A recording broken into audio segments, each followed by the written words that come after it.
So my wild card is Coppola's movie he made right after Apocalypse Now called One from the Heart from 1981.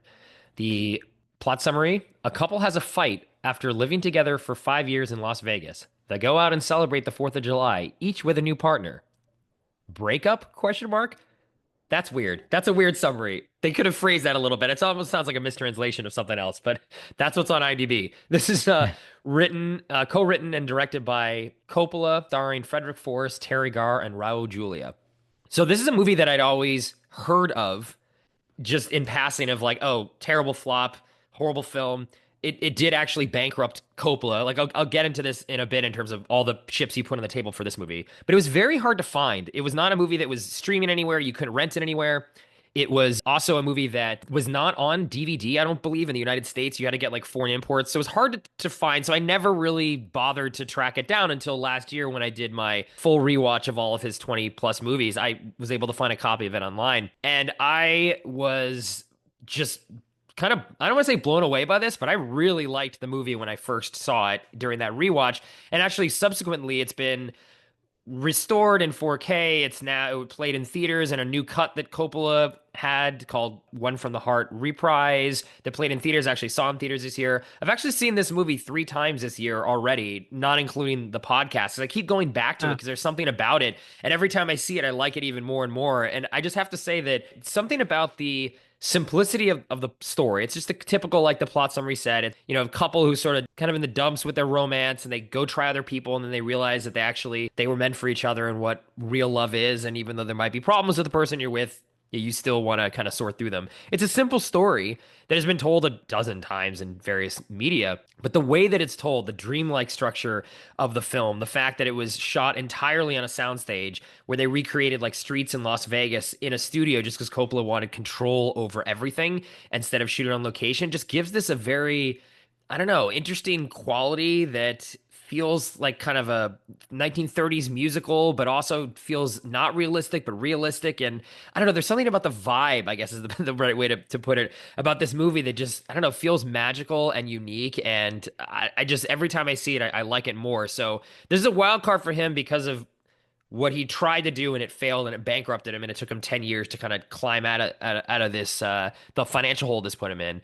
But also because I think this is a hidden gem, and something that should be studied and talked about in terms of Coppola's major works. I think this is right up there with the movies we talked about, and Dracula as some of his best works. So I'll pause there. I have a lot more to say about the film, but what was your, I'm assuming you hadn't seen this before. I mean, it's again really hard to track this down. yeah, first time seeing it. I think I saw it on the Criterion or somewhere. And I agree with you that pleasantly surprised by the dreamlike quality of it. It feels very theatrical, Yes, and it's absolutely. interesting to watch Megalopolis after this. This is the last Coppola movie I saw, and then I saw Ah, before Megalopolis. Megalopolis. Ah, interesting. And I think they share that same kind of theatrical, all control, singular vision with one person behind it.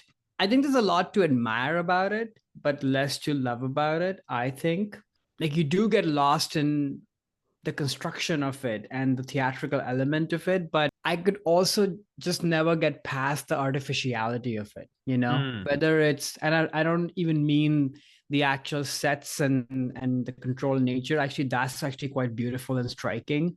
More about just the story and the conceit and the performances, because it's very heightened. Hmm. And for you, at least for me, to kind of be along for the ride, to care enough about this romance and these people, I don't know, want a little bit more realism. And it's just too dreamlike or Yes. fantastical right from the get-go, even from the first fight, and the way sort of they are filmed and the way they luxuriate with each other, but also when they're alone. It's the more cynical read of this would be, an auteur director sort of just, having it all. Hmm. And, why are people walking around topless and luxuriating and taking their clothes off and all of that? I guess a slightly more kinder perception or response to that could be that, yeah, he's just creating this kind of mood piece, which is theatrical and such. So yeah, not as high on it as you are.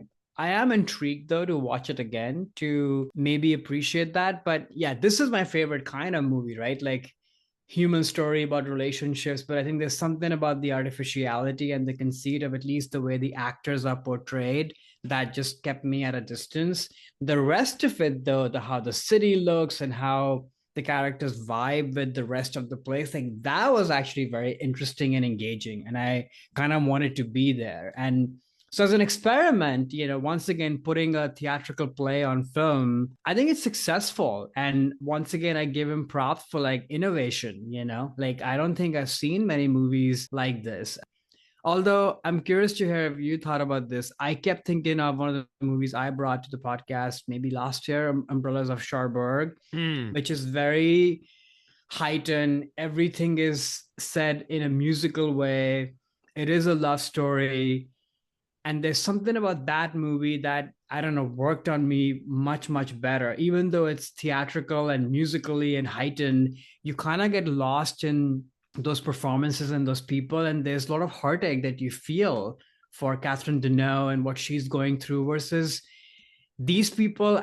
They just felt very hollow to me, because this is again goes back to the director, nothing to do with Terry Gar and the guy. She's great. It's more of him. I think he's too much in the way of what he's trying to do, as again, basically. Yeah, like a lot of what you're saying is how I felt the first time I saw it last year. Mm, And I think, again, a difference that we've noticed between the two of us in this podcast, I'm sure our listeners would agree with this too, is, I definitely tend to gravitate more towards the sort of over the top, kind of showy, theatrical type of storytelling than you do. So I'm sort of, I think, a little easier for me to swallow that pill, even though I definitely, when I first saw it too, I also didn't connect as much with the characters as I did just the approach to the filmmaking is what intrigued me, and that's what kept mm, bringing me back to this of like I just something about the way that this feels. I want to keep seeing this and feeling the things that the cameras and the lighting and the staging makes me feel. And then after watching it for now, I've seen it 4 times in the last 12 months.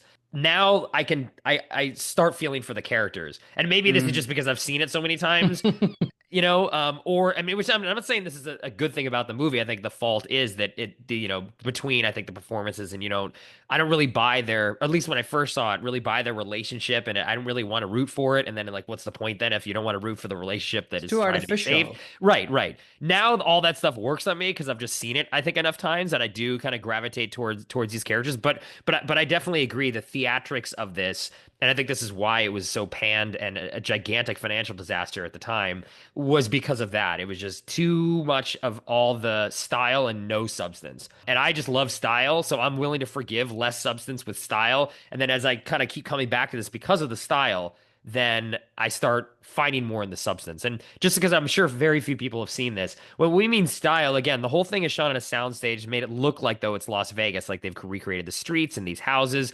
There are shots in this movie where scene transitions happen in camera. So Terry Garr will be talking to her friend in an apartment building, talking about how she's breaking up and it's so horrible. And then there'll be a silk screen of a wall that you can't notice because of the lighting, and then that the lighting changes, and all of a sudden the wall dissolves, and it's now Frederick Forrest and his friend's apartment complaining about Right. their relationship, and all this stuff is in camera effects and just is stunning and something that he had this very clear vision of doing. Actually, one of the things he wanted to do originally was shoot the movie live, and they was using for the very first time like video recording and editing technology that he wanted to record 10-minute. They can only record 10-minute segments at a time, and he was going to record the entire movie live, like a stage play in 10 Mm, minute chunks. And it actually was his cinematographer, Vito Storaro, again, who worked on Apocalypse Now, was like, look, we can't do that because I need time between the lighting setups. You can't mm, just I can't do this. And actually, I was listening to an interview with Coppola recently about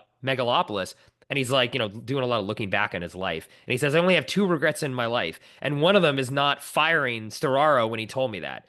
He was too good of a friend. He felt like family. I couldn't fire him, even though I wanted to find another cinematographer who could have actually done what I wanted, which mm. is 10 minute, 10 minute, 10 minute without some change in the lighting setups, which I thought was just interesting. Because actually, what I love about the movie is what Storaro is able to do. I mean, I think this is some of his best work with the colors that are It involved in looks this thing. It's just amazing. Yeah. absolutely style over the top. I didn't know about that, but I think if it were shot that way, because one thing that's very true about theatrical productions is that they're very live, they're Hmm. alive. You can feel that texture. And I think if the movie was shot in that way, I think it would land very differently. I think it'll be, yeah, just more alive versus I found myself kind of checking out and getting a little bit bored, especially when they were in rooms just like talking because of the artificiality thing. But Right, yeah, right. maybe if it were shot in that way, maybe it would feel just lighter on its feet and you wouldn't care so much about who these people are, backstories, whatever. You would just be watching a play Yeah. essentially, but done with a lot of style and Right, on right. screen. Yeah, I think to your point too, the sequence that really comes alive in that way to me is the big dance sequence with Raul Right. Julia and Terry Gard in the, the main Las Vegas Boulevard that Yeah. does feel like you're watching a play, and it is that Right. energy that is not there throughout the rest of the film at all. And yeah, maybe it would have been different though. Again, I just when he said that, I was like, you wanted to fire like one of the best cinematographers that has ever existed. And I think that to me that the strength of this film is actually his cinematography Right. is what intrigued me about this movie and makes me keep coming back to it. But just again to fill in a little bit of history on the film too and why this is really a wild card for him. I mean, he was this is we mentioned American Zoetrope was this artist commune that he tried to start in the '60s and kind of failed. This was the second attempt at that after having success with the Godfather movies and Apocalypse Now. He had a ton of money and he invested all of his own personal money into building a studio or buying a studio in Santa Monica where he was going to film all of these movies in the same style of live to tape. Essentially, he invented this technology or worked on inventing this technology that allowed for live editing to happen Mm. using videotapes. You could edit as the scene was being recorded, and he invested all of his money in this because he thought this is the future. And the movie was a giant flop and it bankrupted him. And this is again the price of innovation. You're going to lose more times than Or you win. ego. And ego too. Exactly. You think, yeah, you have to have an ego if you're an entrepreneur and Right. someone willing to take these risks. Definitely ego. And it did. I mean, for 10 years, it completely bankrupted him. And he was not until Godfather 3 and then the huge success of Dracula, did he have any kind of money again. And he was saying too, like he lost a lot of his creative juice, I think, after this movie too. When you watch the rest of the films he made, really up until I think Dracula is when he felt more like taking risks and more alive again. I think this took a lot out of him, the failure of this, which I don't I know if in a bet. way he never recovered from. I mean, coming off of the movies we just talked about, the two Godfathers, Conversation, Apocalypse Now, then to have this movie which does not deserve to be held in the conversation with those for sure. I'm not saying it's No. that good at all, but have that much financial and critical success and then be met with financial failure, bankrupting yourself personally because you put your own money into it, and critics being like, this guy's ridiculous, and the movie being completely panned must have been really hard on the guy. And that is what I was thinking about when I first kind of saw the movie, is that piece of it. And now, since I've seen it so many times, I kind of divorce myself from the what was going on in Coppola's life. Though I do think it adds a lot of interesting layers to what this film was and what it means to him just as an artist.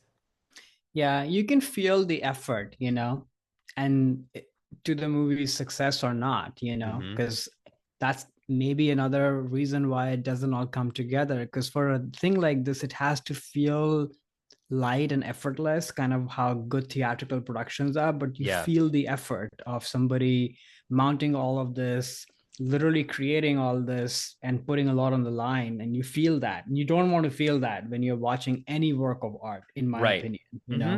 Right. The Right. other Right. thing also that was, you tell me since you watched all of his movies, I haven't seen him deal with romance and love as like the primary subject of a movie. His movies have been more about family or internal struggles or the dark side of humanity, usually the dark side of man. Hmm. And I think this is a little bit of uncharted territory. I wish he had applied some of his new technology, whatever he's doing, for like a different story, in set in Vegas, in constructed city, whatever. But like something else, like I don't associate Coppola with heartbreak and heartache and the struggles between man and woman. Like this at heart is like a Woody Allen movie, Hmm. actually, but in the hands of a different director. I would argue the wrong director in this case. So I think there's a little bit of that too, but a good wild card in that sense, right? I don't see any of that in his filmography.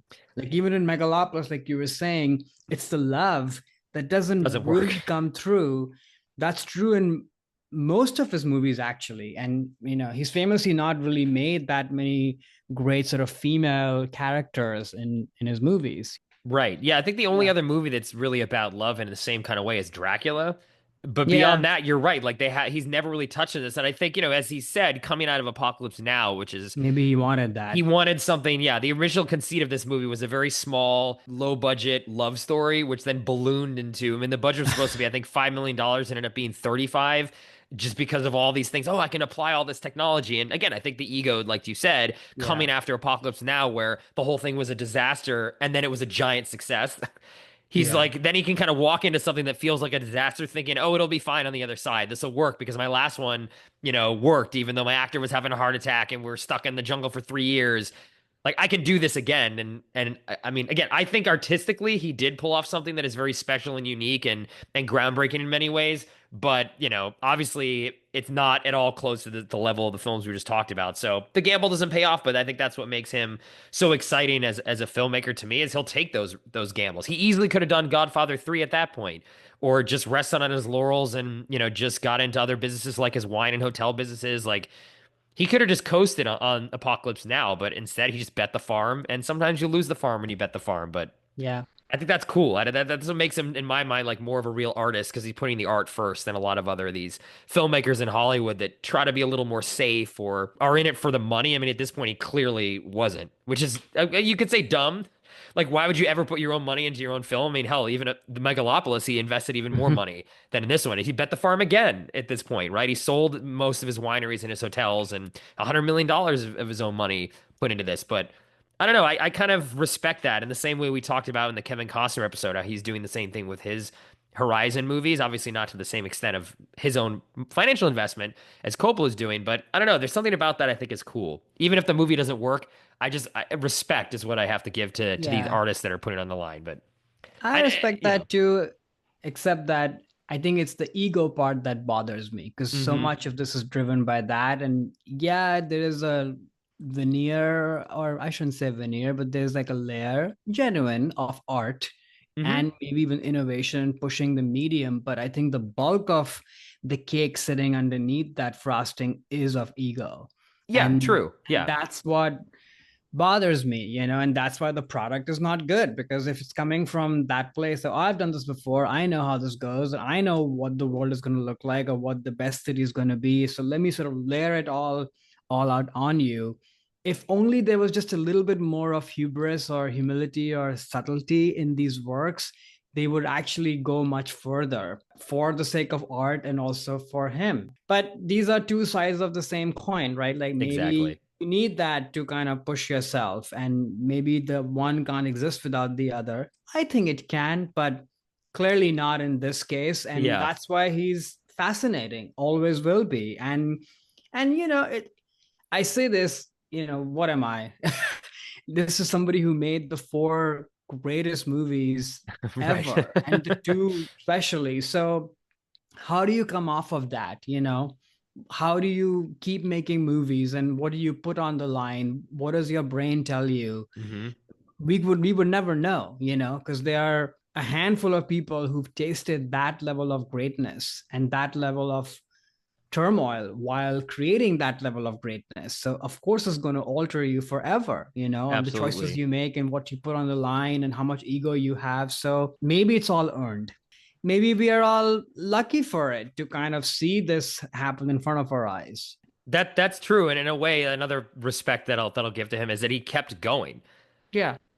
I mean, other people after One from the Heart, or even like him trying to come back in the 80s and had many financial failures after that too, could have just kind of drifted out of Hollywood and done something else. But he is persisted because he is putting like the artist inside of him cannot help but put art Right. into the world, even if after The Rainmaker he kind of goes off and makes these like again some of the worst movies I've ever seen were the ones he made like in the last 20 years, like just unmitigated disasters, but he had to put art there in the world, which I credit him for that. Unlike, I mean, look, I love George Lucas to death, and he's one of the most important people that inspired me, but he kept claiming, oh, after I sell Star Wars, I just want to go back to making independent movies for myself again. He's done none of that. Whereas Coppola has done that, and he's still doing that, Mhm. even if there's shit. He doesn't care. He's putting it out there. So that I just have to respect. He's not Yeah. resting on his laurels. Hi there, it's Alex. If you like the review and discussion Karan and I just had, make sure you subscribe to our channel, Movies That Shaped Us, to get full episodes. Every other Wednesday, Karan and I review a new release and then discuss 6 other movies made by that film's actor or director and how they shaped us. Subscribe right now or follow our podcast on Spotify or Apple Podcasts via the link in the description below. Hope you join us for the journey.